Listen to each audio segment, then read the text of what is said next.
MAH00151 Junior College definition. All right, perfect. I'm Miranda, and I have not decided my major yet. Okay, here we go. What impacts can sleep have on your overall health?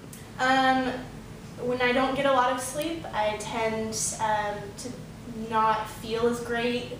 I'm really cranky, and I usually get sick much more often when I'm not getting a lot of sleep, so I think it impacts my health greatly. Okay. How can your schoolwork or studies be affected by the amount of sleep you are getting each night?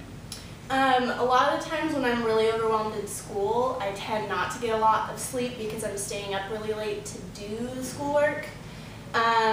Also, stress in general, even if I don't have schoolwork to do that night and I'm really stressed out, I tend not to be able to sleep as good. I'll wake up a lot, or it'll be really hard for me to go to sleep in the first place. So. Okay. How can excess sleep or lack of sleep affect your healthy choices?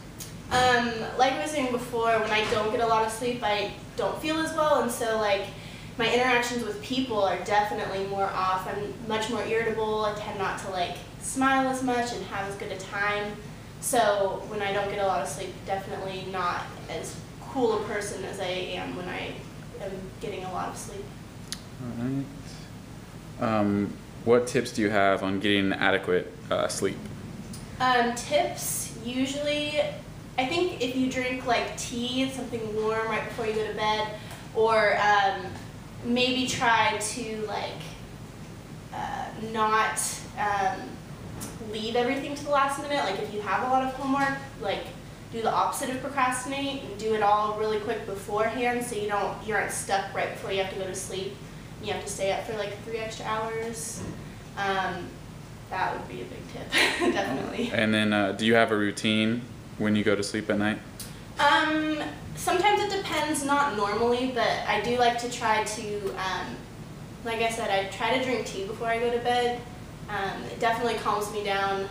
I also use like essential oils, which not a lot of people use, but they are calming, so I try to just kind of de-stress before I go to sleep because it helps falling asleep. All right, that's perfect.